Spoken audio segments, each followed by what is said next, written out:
بسم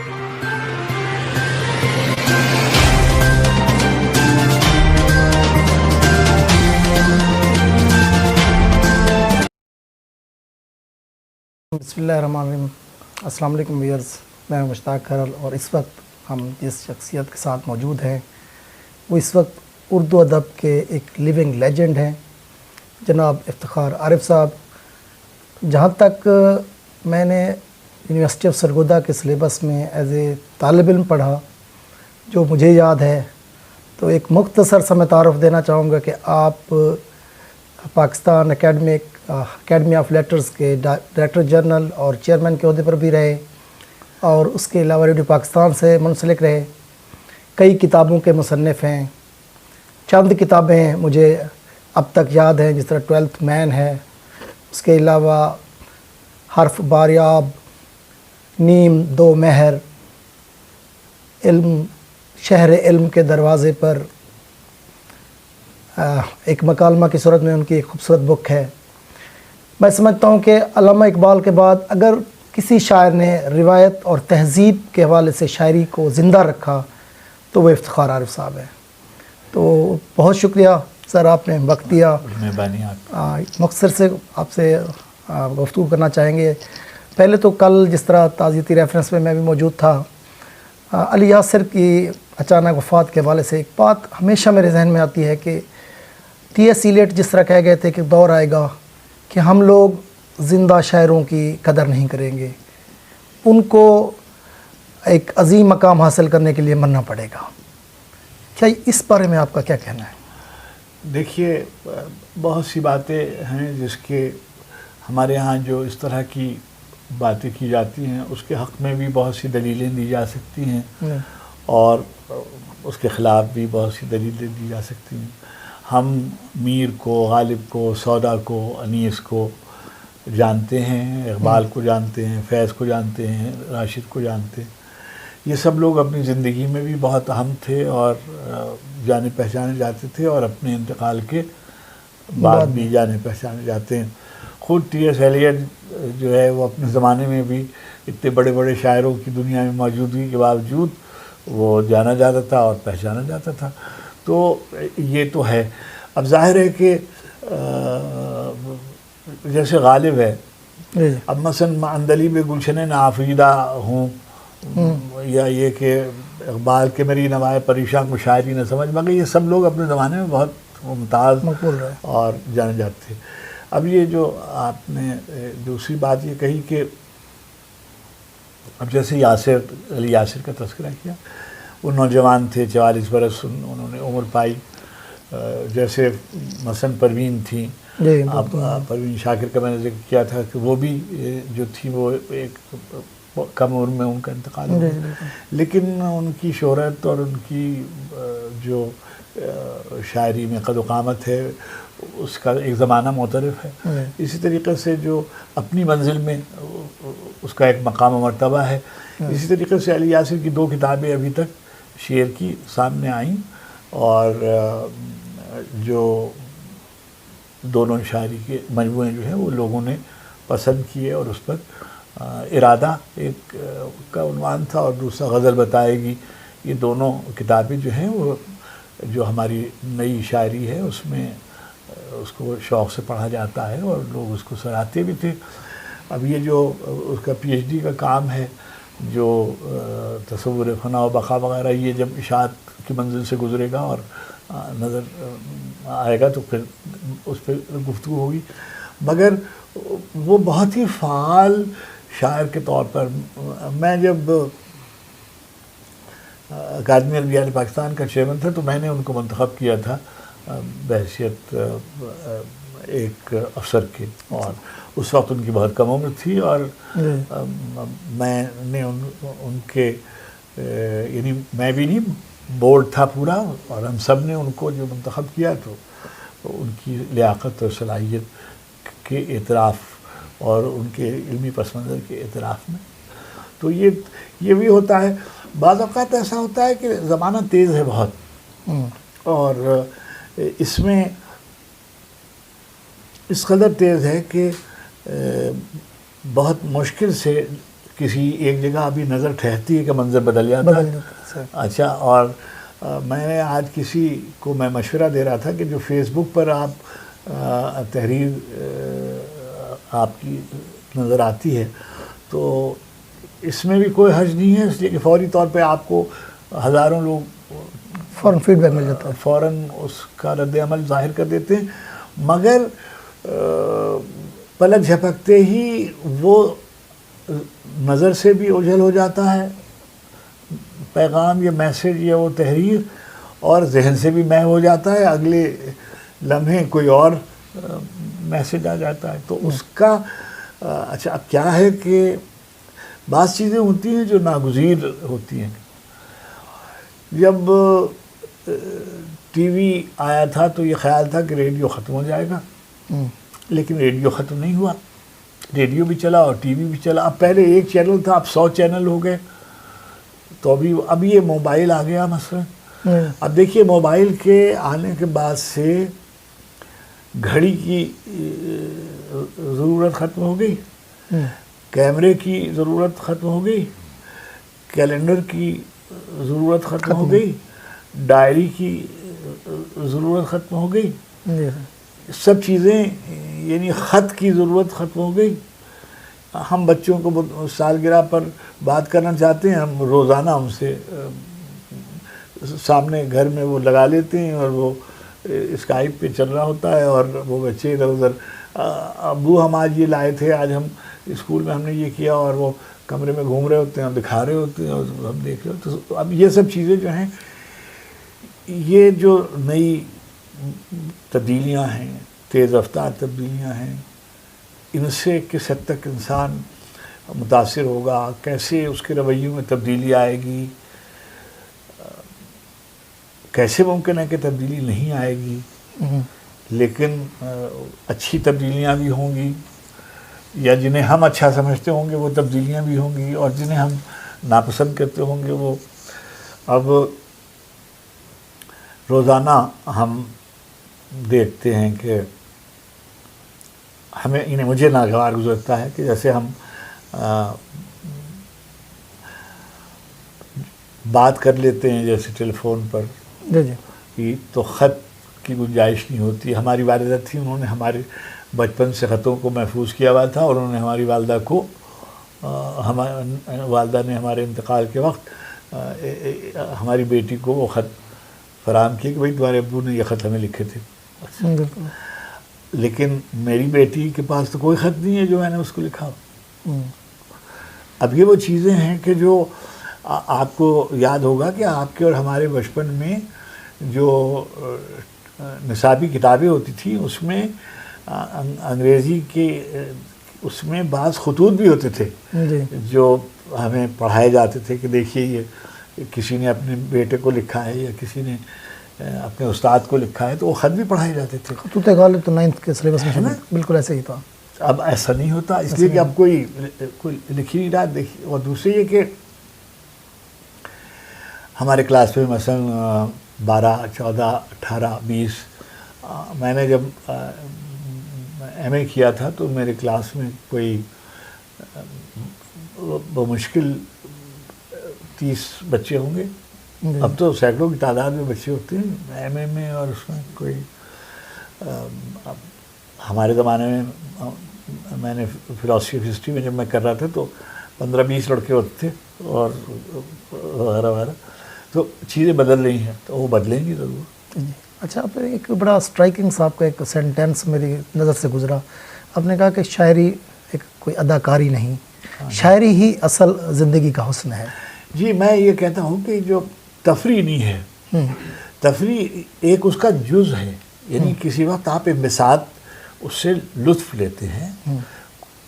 آپ دیکھیے، یہ آپ لائبریری میں تشریف فرما ہے، اقبال بھی ہیں اور میر بھی ہیں اور غالب بھی ہیں اور نرودا بھی ہے اور کارل مارکس بھی ہیں اور لینن بھی ہے اور مایاکافسکی بھی ہے. تو یہ سب شاعر ہیں.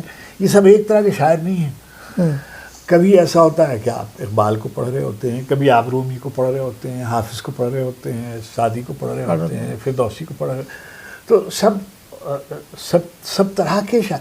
ایک گیلری ہے، ایک دنیا میں ایک گیلری ہے، اس گیلری میں طرح طرح کی تصویریں لگی ہوئی ہیں، میورل بھی ہے، لینڈسکیپ بھی ہے، پورٹریٹ بھی ہے، منیچر بھی ہے، کارٹونز بھی ہیں.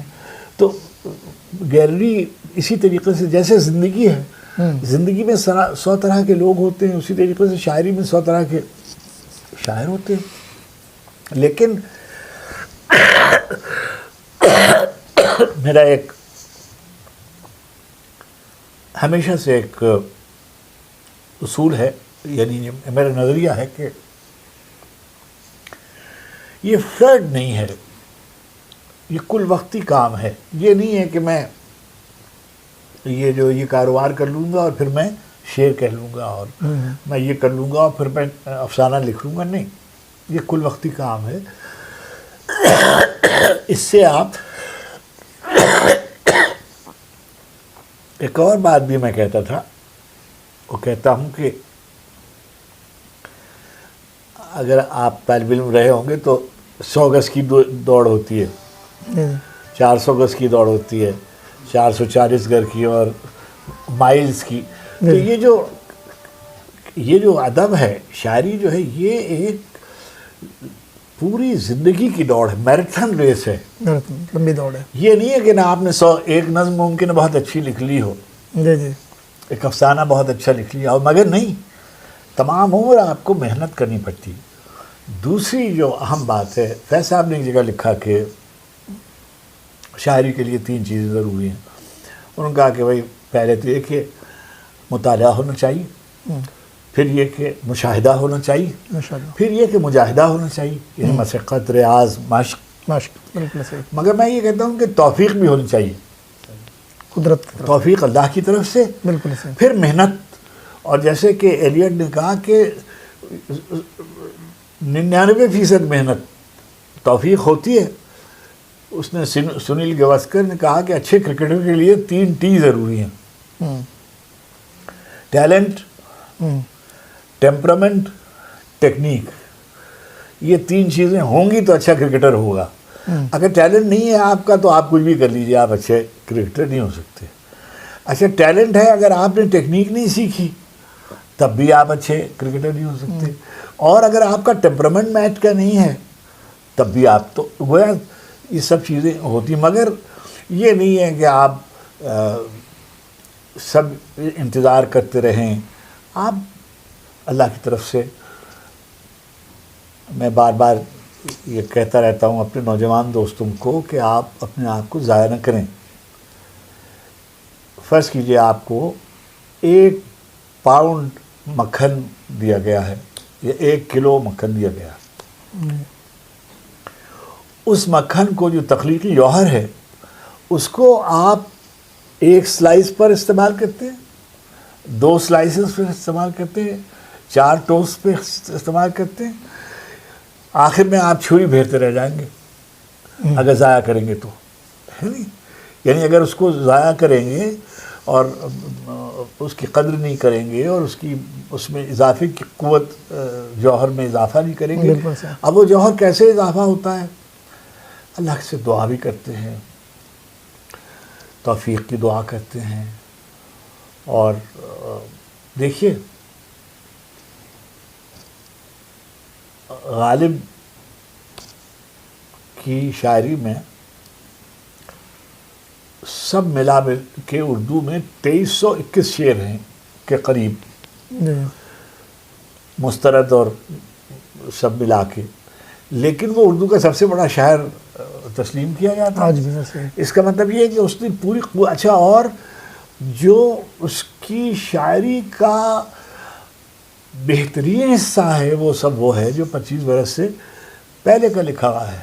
یعنی یہ نہیں ہے کہ اس نے بعد میں یعنی 70 برس سے اس کی عمر تجاوز کر گئی تھی، لیکن جو اس کا اصل کام جو ہے وہ پہلے کا ہے. تو یہ چیزیں دیکھنے کی ہوتی ہیں. دوسری طرف بالکل ایک اور قصہ ہے کہ جلال الدین رومی نے 40 برس تک شعر لکھے. اب جب حضرت شمس تبریز ان کی زندگی میں آئے تب انہوں نے گویا شعر لکھنے شروع کیے. اور پھر یعنی دیوان شمس تبریز جو ان کی غزلیات کا مجموعہ ہے، اور پھر جو فرض کیجیے یہ جو مثنوی ہے، یہ بھی بات کی ہے. تو کوئی اصول ضابطہ تخلیقی سرگرمی کا نہیں ہوتا، کوئی فارمولے زندگی کے نہیں ہوتے، مگر سب لوگ اس بات پر اتفاق کرتے ہیں کہ شاعری ادب لفظوں کا کھیل ہے. بنیادی کام خیال بھی اور لفظ بھی. اگر خیال ہے اور لفظ بیان نہیں کر سکتے تو اس کی کوئی اہمیت نہیں ہے، اور اگر لفظ ہیں اور اس میں آپ کے پاس کہنے کی کوئی بات نہیں ہے تو بھی کوئی بات نہیں ہے. اور تیسری ایک بات ہے کہ اثر کیسے آتا ہے، کون سا لفظ جو ہے وہ شعر بن جاتا ہے، افسانہ بن جاتا ہے، کوئی فارمولہ نہیں ہے اس کا، مگر آ جاتی ہے. کیسے آ جاتی ہے؟ آنکھوں میں یہ کاجل کی لکیر، مگر آ جاتی ہے. تو آخر میں آپ سے اسی چیز کو کنٹینیو کرنا چاہیں گے کہ آپ مطمئن ہیں جو ہمارے آج کے نوجوان شاعر ہیں جو کوالٹی کی بجائے کوانٹٹی پہ زور دے رہے ہیں اور 1-2 سالوں میں ان کی 40-45 کتابیں پبلش ہو رہی ہیں، لفظوں پہ وہ زیادہ نہیں، ان کی جو تراکیب تھیں یا ہم لوگ استعمال کرتے تشبیہ استعارے، دیکھیے ہر آدمی جو ہے وہ یعنی کوئی زیادہ لکھنا یا کم لکھنا یہ معیار نہیں ہے. مثلا میر نے زیادہ لکھا، اقبال نے زیادہ لکھا، لیکن ان کی بنسبت فرض کیجیے حافظ نے بہت کم لکھا. اچھا، غالب نے اردو میں بہت کم لکھا، یعنی خود اقبال نے فارسی کے مقابلے میں اردو میں بہت کم لکھا، لیکن وہ ہمارے سب سے بڑے شاعر ہیں. اچھا، بعض لوگ ہیں جنہوں نے بہت کم لکھا ہے، جیسے فرض کیجیے اختر حسین جعفری صاحب. اب اختر جعفری نے کی 2 کتابیں، آئینہ خانہ اور دریا اترتا ہے، 2 کتابیں چھپی ان کی، اور محبوب خزاں کی ایک کتاب چھپی، ناصر کاظمی کی 3 کتابیں، نیم راشد نے بھی بہت کم لکھا. ناصر بھائی کتاب دیکھیے نا، برگنہ اور دیوان اور پہلی بارش، تینوں کو جمع کر دیجیے تو بہت زیادہ بالکل ایک ہی بن جاتا مجموعہ. تو فیض کا بھی نسخہ وفا جو ہے اکٹھا کر لیں تو بظاہر تو وہ 6 مجموعے ہیں کہ نقش فریادی اور دست صبا اور سر وادی سینا اور زندہ نامہ اور شام شہریاراں میرے دل میرے مسافر غبار ایام، یہ سب ملا کے بھی نسخہ وفا بہت زیادہ اس کا نہیں ہے. پروین شاکر کی 5 تھی. پروین کا جی ہاں، پروین تو زود گو بھی بہت تھیں، اور انہوں نے جیسے اللہ نے اس کو کیونکہ زندگی اللہ کے علم میں تھی کہ کتنی دیر، تو اس نے بہت لکھا اور بہت، یعنی آپ دیکھیے کہ ابھی زمانے طالب علمی ہی میں اس نے خوشبو مکمل کر لی تھی. بالکل ایسے، یعنی خوشبو کی تکمیل اس کی زمانے طالب علمی میں ہو گئی تھی. جب ہم ٹی وی میں کام کرتے تھے وہ پڑھ رہی تھی، اور اس وقت بھی وہ بہت اچھی غزلیں، جو مشہور غزلیں اس کی ہیں، وہ لکھ لی تھی. یعنی خوشبو اور صدبرگ اور انکار اور خود کلامی، اور بعد میں یہ ماہ تمام کے طور پر سارے اکٹھا. کوئی اصول ضابطہ نہیں ہے اس کا کہ اب دیکھیے محبوب خزاں ہیں، چھوٹی سی کتاب ہے، باقی صدیقی ہیں، لوگوں کو ان کی کتاب کے شاید نام بھی نہیں معلوم ہوگا کہ بھائی کتنی دیر چراغ جلا معلوم نہیں. اس کا مشہور شعر ہے نا کہ آنکھ کھلی تو تاریکی میں تھے باقی، کتنی دیر چراغ جلا معلوم نہیں. اب چھوٹا سا مجموعہ ہے اور کیا کہنے، باقی کیسے اچھے شاعر تھے. اسی طریقے سے محبوب خزاں، اکیلی بستیاں، ایک محبت کافی ہے، باقی عمر اضافی ہے، چپکے سے کہتا ہے کون، جینا وعدہ خلافی ہے. چھوٹی سی کتاب ہے اکیلی بستیاں، مگر بہت اچھی کتاب ہے. تو اچھا، بعض بڑے شاعر ہیں جن کو ہم عام آدمی نہیں جانتے، مثلا عزیز حامد مدنی ہیں، بہت اچھے شاعر ہیں، مگر عام لوگ ان کو نہیں جانتے. جیسے احمد مشتاق ہے، بہت ہی عمدہ شاعر ہے، مگر آپ دیکھیے ہمارے شعراء میں جو بضافات کے شاعر تھے بعض، جیسے جعفر طاہر تھے، جیسے شیر افضل جعفری تھے، مثلا رام ریاض تھا، بہت اچھے شاعر تھے یہ لوگ، مگر بدقسمتی سے ادھر جو بڑے شہر تھے ان میں ان کا کلام دستیاب نہیں ہے. آپ بازار میں جائیے تو آپ کو شیر افضل جعفری کا یا رام ریاض کا کلام یا جعفر طاہر کا شاید مل جائے، لیکن نہیں ملتا. میں وہ خزاں کی کتاب مل جائے، نہیں ملتی. بہت شکریہ صاحب، بہت بہت مہربانی آپ کا، تھینک یو سر.